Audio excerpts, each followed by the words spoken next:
وہ انسان ہے جس نے اپنے آپ کو فدیے کے طور پر سب کے لیے دے دیا تاکہ وہ مخلصی پائیں۔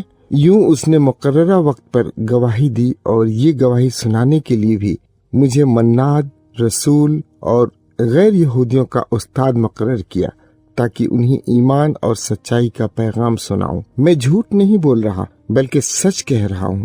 اب میں چاہتا ہوں کہ ہر مقامی جماعت کے مرد مقدس ہاتھ اٹھا کر دعا کریں۔ وہ غصے یا بحث مباحثے کی حالت میں ایسا نہ کریں۔ اسی طرح میں چاہتا ہوں کہ خواتین مناسب کپڑے پہن کر شرافت اور شائستگی سے اپنے آپ کو آراستہ کریں۔ وہ گندھے ہوئے بال، سونا، موتی یا حد سے زیادہ مہنگے کپڑوں سے اپنے آپ کو آراستہ نہ کریں، بلکہ نیک کاموں سے، کیونکہ یہی ایسی خواتین کے لیے مناسب ہے جو خدا ترس ہونے کا دعویٰ کرتی ہیں۔ خاتون خاموشی سے اور پوری فرما برداری کے ساتھ سیکھیں۔ میں خواتین کو تعلیم دینے یا آدمیوں پر حکومت کرنے کی اجازت نہیں دیتا۔ وہ خاموش رہیں، کیونکہ پہلے آدم کو تشکیل دیا گیا، پھر ہوا کو، اور آدم نے ابلیس سے دھوکہ نہ کھایا بلکہ ہوا نے، جس کا نتیجہ گناہ تھا۔ لیکن خواتین بچے جنم دینے سے نجات پائیں گی، شرط یہ ہے کہ وہ سمجھ کے ساتھ ایمان، محبت اور مقدس حالت میں زندگی گزارتی رہیں۔ تیموتھیوس کے نام پولس رسول کا پہلا خط، باب 3۔ یہ بات یقینی ہے کہ جو جماعت کا نگراں بننا چاہتا ہے وہ ایک اچھی ذمہ داری کی آرزو رکھتا ہے۔ لازم ہے کہ نگراں بے الزام ہو، اس کی ایک ہی بیوی ہو، وہ ہوشمند، سمجھدار، شریف، مہمان نواز اور تعلیم دینے کے قابل ہو۔ وہ شرابی نہ ہو، نہ لڑاکا، بلکہ نرم دل اور امن پسند۔ وہ پیسوں کا لالچ کرنے والا نہ ہو۔ لازم ہے کہ وہ اپنے خاندان کو اچھی طرح سنبھال سکے اور کہ اس کے بچے شرافت کے ساتھ اس کی بات مانیں، کیونکہ اگر وہ اپنا خاندان نہ سنبھال سکے تو وہ کس طرح اللہ کی جماعت کی دیکھ بھال کر سکے گا۔ وہ نومرید نہ ہو، ورنہ خطرہ ہے کہ وہ پھول کر ابلیس کے جال میں الجھ جائے اور یوں اس کی عدالت کی جائے۔ لازم ہے کہ جماعت سے باہر کے لوگ اس کی اچھی گواہی دے سکیں، ایسا نہ ہو کہ وہ بدنام ہو کر ابلیس کے پھندے میں پھنس جائے۔ اسی طرح جماعت کے مددگار بھی شریف ہوں، وہ ریاکار نہ ہوں، نہ حد سے زیادہ میں پیئیں، وہ لالچی بھی نہ ہوں۔ لازم ہے کہ وہ صاف ضمیر رکھ کر ایمان کی پر اسرار سچائیاں محفوظ رکھیں۔ یہ بھی ضروری ہے کہ انہیں پہلے پرکھا جائے، اگر وہ اس کے بعد بے الزام نکلیں تو پھر وہ خدمت کریں۔ ان کی بیویاں بھی شریف ہوں، وہ بہتان لگانے والی نہ ہوں بلکہ ہوشمند اور ہر بات میں وفادار۔ مددگار کی ایک ہی بیوی ہو۔ لازم ہے کہ وہ اپنے بچوں اور خاندان کو اچھی طرح سنبھال سکے۔ جو مددگار اچھی طرح اپنی خدمت سنبھالتے ہیں ان کی حیثیت بڑھ جائے اور مسیح عیسیٰ پر ان کا ایمان اتنا پختہ ہو جائے گا کہ وہ بڑے اعتماد کے ساتھ زندگی گزار سکیں گے۔ اگرچہ میں جلد آپ کے پاس آنے کی امید رکھتا ہوں تو بھی آپ کو یہ خط لکھ رہا ہوں، لیکن اگر دیر بھی لگے تو یہ پڑھ کر آپ کو معلوم ہوگا کہ اللہ کے گھرانے میں ہمارا برتاؤ کیسا ہونا چاہیے۔ اللہ کا گھرانہ کیا ہے؟ زندہ خدا کی جماعت جو سچائی کا ستون اور بنیاد ہے۔ یقیناً ہمارے ایمان کا بھید عظیم ہے۔ وہ جسم میں ظاہر ہوا، روح میں راست باز ٹھہرا اور فرشتوں کو دکھائی دیا۔ اس کی غیر یہودیوں میں منادی کی گئی، اس پر دنیا میں ایمان لایا گیا اور اسے آسمان کے جلال میں اٹھا لیا گیا۔ تیموتھیوس کے نام پولس رسول کا پہلا خط، باب 4۔ روح القدس صاف فرماتا ہے کہ آخری دنوں میں کچھ ایمان سے ہٹ کر فریب دہ روحوں اور شیطانی تعلیمات کی پیروی کریں گے۔ ایسی تعلیمات جھوٹ بولنے والوں کی ریاکاری سے آتی ہے، جن کے ضمیر پر ابلیس نے اپنا نشان لگا کر ظاہر کر دیا ہے کہ یہ اس کے اپنے ہیں۔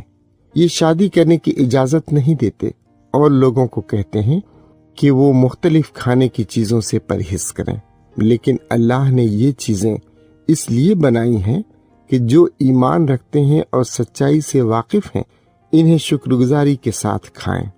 جو کچھ بھی اللہ نے خلق کیا ہے وہ اچھا ہے اور ہمیں اسے رد کرنا نہیں چاہیے، بلکہ خدا کا شکر کر کے اسے کھا لینا چاہیے، کیونکہ اسے اللہ کے کلام اور دعا سے مخصوص و مقدس کیا گیا ہے۔ اگر آپ بھائیوں کو یہ تعلیم دیں تو آپ مسیح عیسیٰ کے اچھے خادم ہوں گے۔ پھر یہ ثابت ہو جائے گا کہ آپ کو ایمان اور اس اچھی تعلیم کی سچائیوں میں تربیت دی گئی ہے جس کی پیروی آپ کرتے رہے ہیں۔ لیکن دادی اماں کی ان بے معنی فرضی کہانیوں سے باز رہیں، ان کی بجائے ایسی تربیت حاصل کریں جس سے آپ کی روحانی زندگی مضبوط ہو جائے، کیونکہ جسم کی تربیت کا تھوڑا ہی فائدہ ہے لیکن روحانی تربیت ہر لحاظ سے مفید ہے، اس لیے کہ اگر ہم اس قسم کی تربیت حاصل کریں تو ہم سے مال اور مستقبل میں زندگی پانے کا وعدہ کیا گیا ہے۔ یہ بات قابل اعتماد ہے اور اسے پورے طور پر قبول کرنا چاہیے۔ یہی وجہ ہے کہ ہم محنت، مشقت اور جانفشانی کر کے رہتے ہیں، کیونکہ ہم نے اپنی امید زندہ خدا پر رکھی ہے جو تمام انسانوں کا نجات دہندہ ہے، خاص کر ایمان رکھنے والوں کا۔ لوگوں کو یہ ہدایت دیں اور سکھائیں، کوئی بھی آپ کو اس لیے حقیر نہ جانے کہ آپ جوان ہیں، لیکن ضروری ہے کہ آپ کلام میں، چال چلن میں، محنت میں، ایمان میں اور پاکیزگی میں ایمانداروں کے لیے نمونہ بن جائیں۔ جب تک میں نہیں آتا اس پر خاص دھیان دیں کہ جماعت میں باقاعدگی سے کلام کی تلاوت کی جائے، لوگوں کو نصیحت کی جائے اور انہیں تعلیم دی جائے۔ اپنی اس نعمت کو نظر انداز نہ کریں جو آپ کو اس وقت پیش گوئی کے ذریعے ملی جب بزرگوں نے آپ پر اپنے ہاتھ رکھے تھے۔ ان باتوں کو فروغ دیں اور ان کے پیچھے لگے رہیں تاکہ آپ کی ترقی سب کو نظر آئے۔ اپنا اور تعلیم کا خاص خیال رکھیں، ان میں ثابت قدم رہیں، کیونکہ ایسا کرنے سے آپ اپنے آپ کو اور اپنے سننے والوں کو بچا لیں گے۔ تیموتھیوس کے نام پولس رسول کا پہلا خط، باب 5۔ بزرگ بھائیوں کو سختی سے نہ ڈانٹنا بلکہ انہیں یوں سمجھانا جس طرح کہ وہ آپ کے باپ ہوں، اسی طرح جوان آدمیوں کو یوں سمجھانا جیسے وہ آپ کے بھائی ہوں، بزرگ بہنوں کو یوں جیسے وہ آپ کی مائیں ہوں، اور جوان خواتین کو تمام پاکیزگی کے ساتھ یوں جیسے وہ آپ کی بہنیں ہوں۔ ان بیواؤں کی مدد کر کے ان کی عزت کریں جو واقعی ضرورت مند ہیں۔ اگر کسی بیوہ کے بچے یا پوتے نواسے ہوں تو ان کی مدد کرنا انہی کا فرض ہے۔ ہاں، وہ سیکھیں کہ خدا ترس ہونے کا پہلا فرض یہ ہے کہ ہم اپنے گھر والوں کی فکر کریں اور یوں اپنے ماں باپ، دادا دادی اور نانا نانی کو وہ کچھ واپس کریں جو ہمیں ان سے ملا ہے، کیونکہ ایسا عمل اللہ کو پسند ہے۔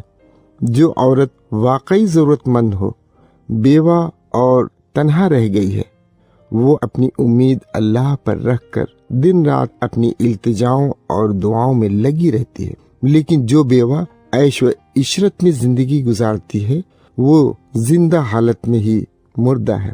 یہ ہدایات لوگوں تک پہنچائیں تاکہ ان پر الزام نہ لگایا جائے، کیونکہ اگر کوئی اپنوں اور خاص کر اپنے گھرانوں کی فکر نہ کرے تو اس نے اپنے ایمان کا انکار کر دیا۔ ایسا شخص غیر ایمانداروں سے بدتر ہے۔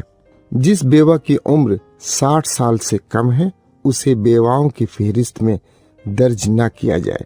شرط یہ بھی ہے کہ جب اس کا شوہر زندہ تھا تو وہ اس کی وفادار رہی ہو اور کہ لوگ اس کے نیک کاموں کی اچھی گواہی دے سکیں۔ مثلاً کیا اس نے اپنے بچوں کو اچھی طرح پالا ہے؟ کیا اس نے مہمان نوازی کی اور مقدسین کے پاؤں دھو کر ان کی خدمت کی ہے؟ کیا وہ مصیبت میں پھنسے ہوئوں کی مدد کرتی ہے؟ کیا وہ ہر نیک کام کے لیے کوشاں رہی ہے؟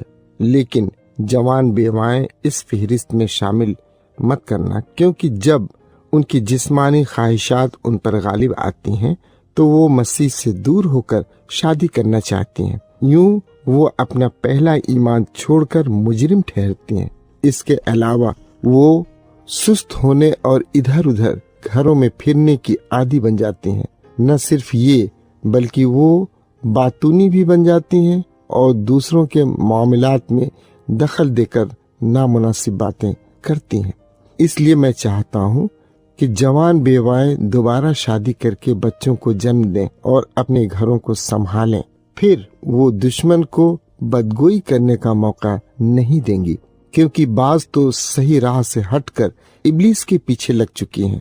لیکن جس ایماندار عورت کے خاندان میں بیوائیں ہیں، اس کا فرض ہے کہ وہ ان کی مدد کرے تاکہ وہ خدا کی جماعت کے لیے بوجھ نہ بنے، ورنہ جماعت ان بیواؤں کی صحیح مدد نہیں کر سکے گی جو واقعی ضرورت مند ہیں۔ جو بزرگ جماعت کو اچھی طرح سنبھالتے ہیں انہیں دگنی عزت کے لائق سمجھا جائے۔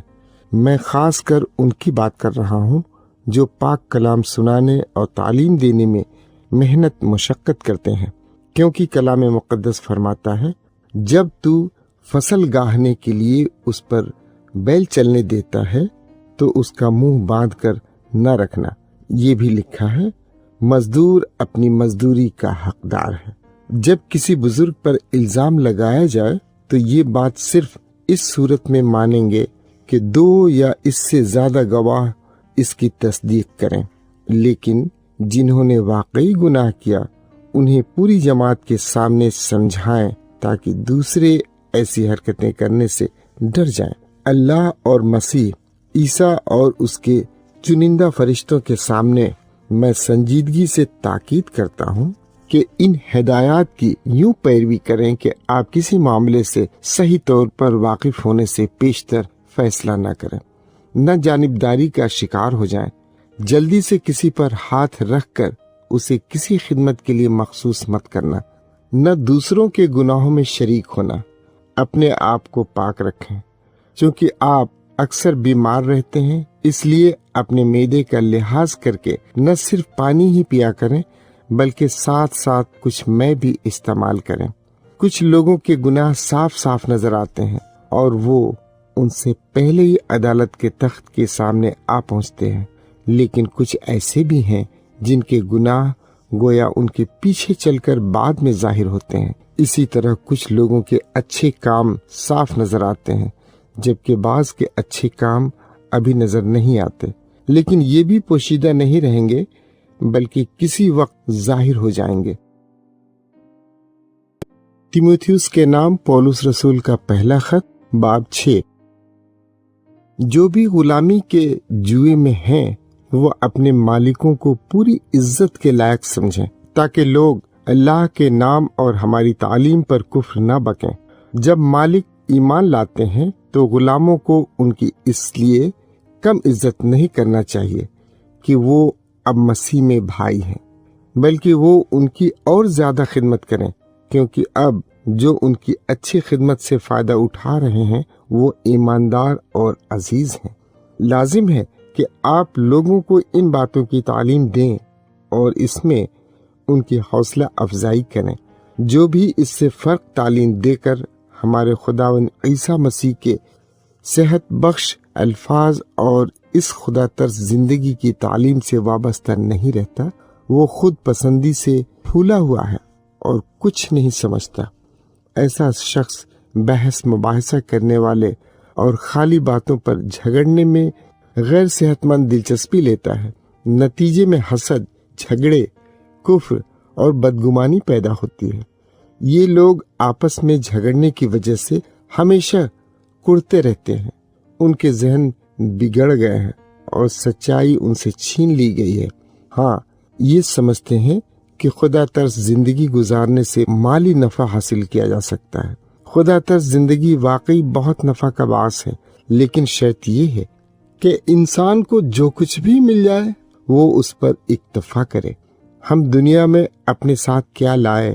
کچھ نہیں، تو ہم دنیا سے نکلتے وقت کیا کچھ ساتھ لے جا سکیں گے؟ کچھ بھی نہیں۔ چنانچہ اگر ہمارے پاس خوراک اور لباس ہو تو یہ ہمارے لیے کافی ہونا چاہیے۔ جو امیر بننے کے خواہاں رہتے ہیں وہ کئی طرح کی آزمائشوں اور پھندوں میں پھنس جاتے ہیں۔ بہت سی ناسمجھ اور نقصان دہ خواہشات انہیں ہلاکت اور تباہی میں غرق ہو جانے دیتی ہیں، کیونکہ پیسوں کا لالچ ہر غلط کام کا سرچشمہ ہے۔ کئی لوگوں نے اسی لالچ کے باعث ایمان سے بھٹک کر اپنے آپ کو بہت اذیت پہنچائی ہے۔ لیکن آپ جو اللہ کے بندے ہیں ان چیزوں سے بھاگتے رہیں، ان کی بجائے راست بازی، خدا ترسی، ایمان، محبت، ثابت قدمی اور نرم دلی کے پیچھے لگے رہے۔ ایمان کی اچھی کشتی لڑیں، ابدی زندگی سے خوب لپٹ جائیں، کیونکہ اللہ نے آپ کو یہی زندگی پانے کے لیے بلایا، اور آپ نے اپنی طرف سے بہت سے گواہوں کے سامنے اس بات کا اقرار بھی کیا۔ میرے 2 گواہ ہیں، اللہ جو سب کچھ زندہ رکھتا ہے، اور مسیح عیسیٰ جس نے پنتس پلاطس کے سامنے اپنے ایمان کی اچھی گواہی دی۔ انہی کے سامنے میں آپ کو کہتا ہوں کہ یہ حکم یوں پورا کریں کہ آپ پر نہ داغ لگے نہ الزام، اور اس حکم پر اس دن تک عمل کرتے رہیں جب تک ہمارا خداوند عیسیٰ مسیح ظاہر نہیں ہو جاتا، کیونکہ اللہ مسیح کو مقررہ وقت پر ظاہر کرے گا۔ ہاں، جو مبارک اور واحد حکمران، بادشاہوں کا بادشاہ اور مالکوں کا مالک ہے، وہ اسے مقررہ وقت پر ظاہر کرے گا۔ صرف وہی لافانی ہے، وہی ایسی روشنی میں رہتا ہے جس کے قریب کوئی نہیں آ سکتا، نہ کسی انسان نے اسے کبھی دیکھا نہ وہ اسے کبھی دیکھ سکتا ہے۔ اس کی عزت اور قدرت ابد تک رہے، آمین۔ جو موجودہ دنیا میں امیر ہیں انہیں سمجھائیں کہ وہ مغرور نہ ہوں، نہ دولت جیسی غیر یقینی چیز پر امید رکھیں، اس کی بجائے وہ اللہ پر امید رکھیں جو ہمیں فیاضی سے سب کچھ مہیا کرتا ہے تاکہ ہم اس سے لطف اندوز ہو جائیں۔ یہ پیش نظر رکھ کر امیر نیک کام کریں اور بھلائی کرنے میں ہی امیر ہوں۔ وہ خوشی سے دوسروں کو دینے اور اپنی دولت میں شریک کرنے کے لیے تیار ہوں۔ یوں وہ اپنے لیے ایک اچھا خزانہ جمع کریں، یعنی آنے والے جہان کے لیے ایک ٹھوس بنیاد جس پر کھڑے ہو کر وہ حقیقی زندگی پا سکیں۔ تیموتھیوس بیٹے، جو کچھ آپ کے حوالے کیا گیا ہے اسے محفوظ رکھیں۔